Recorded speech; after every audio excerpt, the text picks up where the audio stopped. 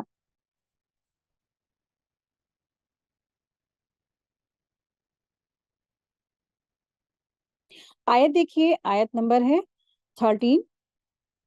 اور آپ ان کے سامنے ایک مثال یعنی ایک بستی والوں کی مثال اس وقت بیان کیجئے جبکہ اس بستی میں کئی رسول آئے.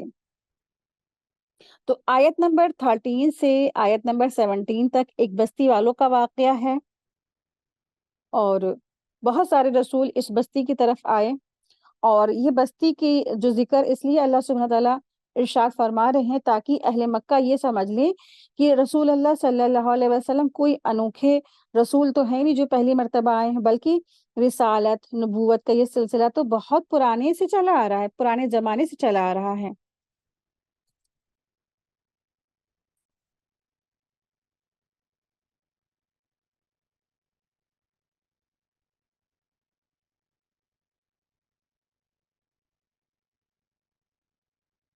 نبی کریم صلی اللہ علیہ وسلم سے کہا گیا کہ وہ کفار مکہ کو ایک بستی والے کا قصہ سنا دے جہاں کے رہنے والوں نے کفر اور شرک پر اس طرح اصرار کیا تھا جس طرح یہ لوگ کر رہے ہیں، اور اللہ کے رسولوں کے ساتھ ویسا ہی سلوک کیا جیسا کہ یہ لوگ آپ صلی اللہ علیہ وسلم کے ساتھ کر رہے ہیں، تو اللہ تعالیٰ نے انہیں چیخ یعنی چنگھاڑ کے ذریعے سے ہلاک کر دیا اس قوم کو۔ تو کہیں ایسا نہ ہو کہ ان کفار مکہ کا بھی یہی انجام ہو جیسا ان بستی والوں کے ساتھ ہوا۔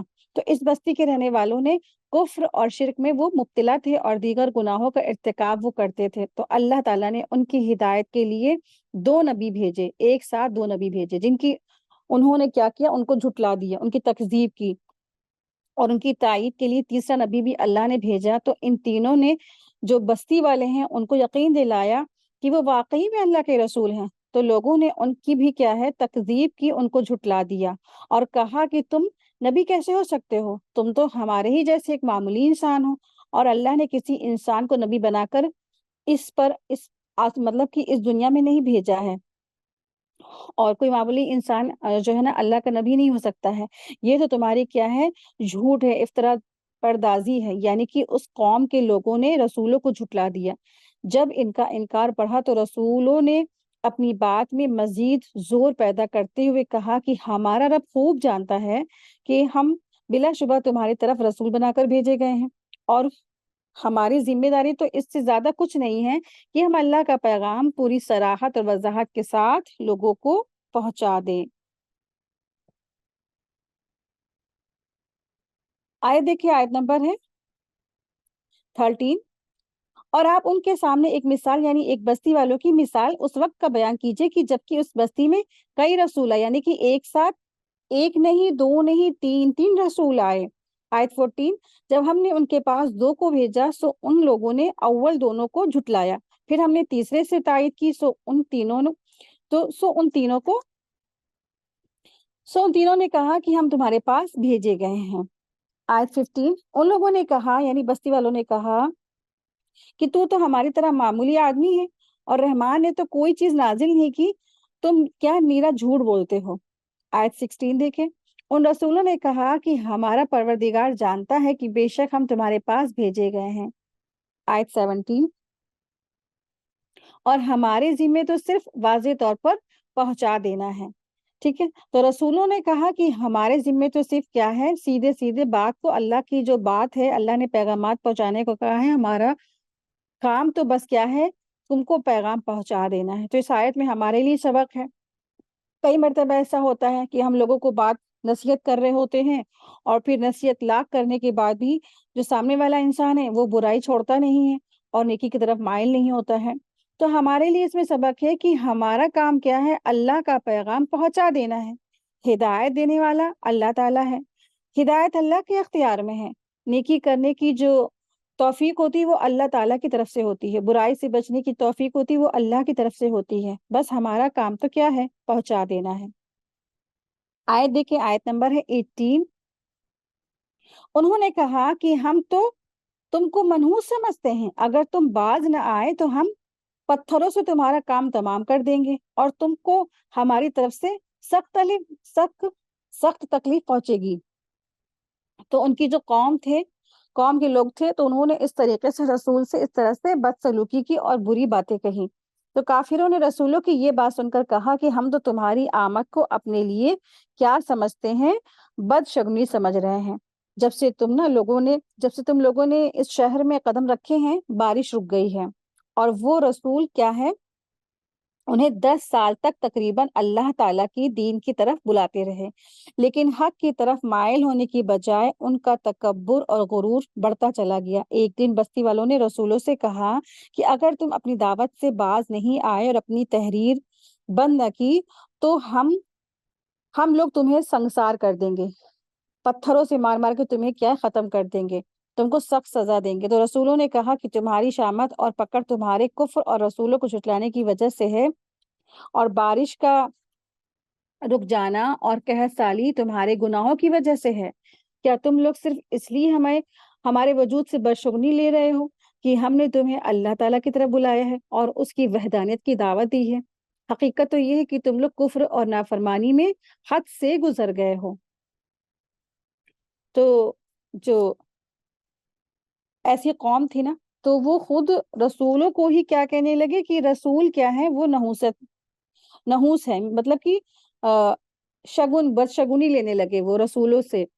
تو جیسے مثال کے طور پہ آج ہمارے معاشرے میں ہوتا ہے نا کہ چاہے انسان کتنا بھی انسان نافرمانی کر رہا، اگر کوئی اللہ والا آ کے ان کو اچھی بات پہنچائے گا، اچھی بات کے بارے میں کہے گا، تو وہ کہتے ہیں، بہت سے نافرمان لوگ ہیں، وہ کہیں گے یہ دیندار لوگ جو ہے نا اللہ تعالیٰ کے، کیا ہے، یہ جو متقی لوگ ہیں، یہ کیا ہے، بس کیا ہے، منحوس ہیں، ان کی وجہ سے ہمارے کیا یہ ہو گیا جب سے یہ آگے۔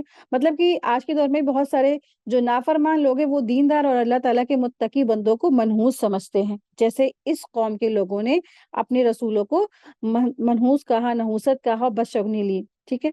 تو اللہ سبحانہ تعالیٰ نے یہاں پر ارشاد فرمایا، قالوا انا تطیرنا بکم، انہوں نے کہا کہ ہم تو تمہیں منحوس سمجھتے ہیں، یعنی ان کی جو قوم تھی انہوں نے اپنے رسولوں سے کہا۔ تو آپ دیکھیں کہ اسلام نے نا بدشگنی اور نحوست کا عقیدہ رکھنے سے منع فرمایا ہے، اور جبکہ ہمارے یہاں ہمارے معاشرے میں یہ شگون اور بدشگنی کیا ہے، بہت زیادہ لوگوں کے معاشرے میں، ہم لوگوں کے معاشرے میں رائج ہے۔ شادی بیاہ بارات اور چھٹی چلا کچھ بھی ہوتا ہے، کوئی باہر جا رہا ہے، کوئی اچھے کام کرنے کے لیے جا رہا ہے، تو کیا ہے، شگن اور اپشگن ہم پہلے ہی لیتے ہیں نا۔ بدشگنی آپ دیکھیں کوئی چیز نہیں ہے، جس کام کا ارادہ کیا جائے اسے کر گزرے۔ بدشگنی کی وجہ سے اس سے باز نہیں آنا چاہیے، کیونکہ نا بدشگنی تو کیا ہے، شرک ہے۔ اس سلسلے میں بہت ساری بہترین جو احادیث سے رسول صلی اللہ علیہ وسلم ہماری رہنمائی کرتی ہے۔ رسول اللہ صلی اللہ علیہ وسلم نے ارشاد فرمایا، بدشگنی کوئی چیز نہیں ہے۔ بخاری کی حدیث ہے، حدیث نمبر 102 ہے اس کا نمبر، ٹھیک ہے۔ اور پھر اسی طرح سے ایک اور حدیث ملتی ہے کہ رسول اللہ صلی اللہ علیہ وسلم نے ارشاد فرمایا، بدشگنی محض ایک وہم ہے جو تمہارے دل میں گزرتا ہے، یہ وہم تمہیں کسی کام سے نہ روکے۔ مسلم کی حدیث ہے۔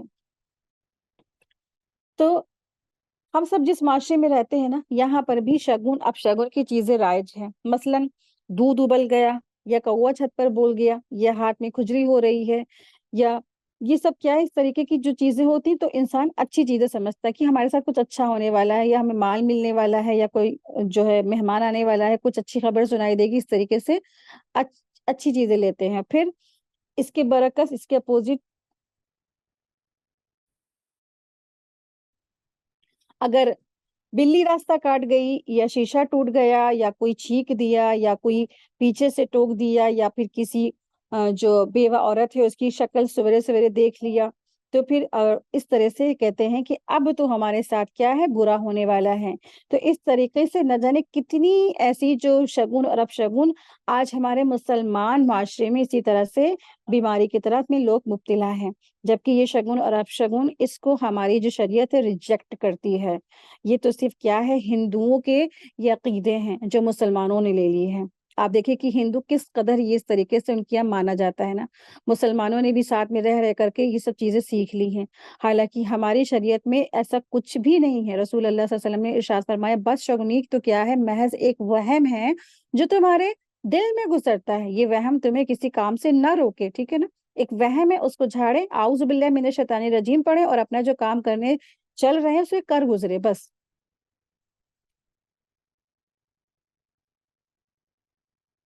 آیت دیکھیں، آیت نمبر ہے 19۔ ان رسولوں نے کہا کہ تمہاری نحوست تمہارے ساتھ ہی ہے، کیا اس کو تم نحوست سمجھتے ہو کہ تم کو نصیحت کی جائے، بلکہ تم حد سے نکل جانے والے لوگ ہو۔ آیت 20 دیکھیں، اور ایک شخص اس شہر کے آخری حصے سے دوڑتا ہوا آیا، کہنے لگا، اے میری قوم، ان رسولوں کی راہ پر چلو، ایسے لوگوں کی راہ پر چلو جو تم سے کوئی معاوضہ نہیں مانگتے اور وہ راہ راست پر ہیں۔ تو اس بستی کے ایک کنارے پر ایک مرد صالح رہتا تھا جس کا نام حبیب بن موسیٰ نجار تھا۔ جب اس نے سنا کہ بستی والے اللہ کے رسولوں کے خلاف قتل کی سازش کر رہے ہیں تو وہ رسولوں اور بستی والوں کے لیے خیر خواہی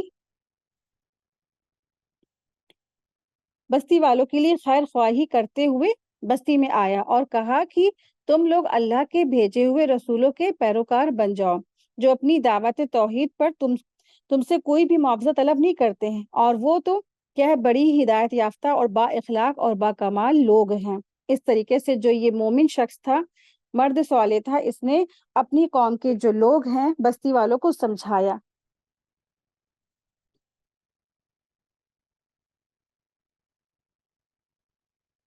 تو الحمدللہ آج کا ہمارا لیسن یہیں پہ مکمل ہوا۔ وآخر دعوانا ان الحمدللہ رب العالمین۔ سبحانک اللہم و بحمدک اشہد ان لا الہ الا انت استغفرک و اتوب الیک۔ السلام علیکم ورحمۃ اللہ وبرکاتہ۔ جزاکم اللہ خیرا کثیر۔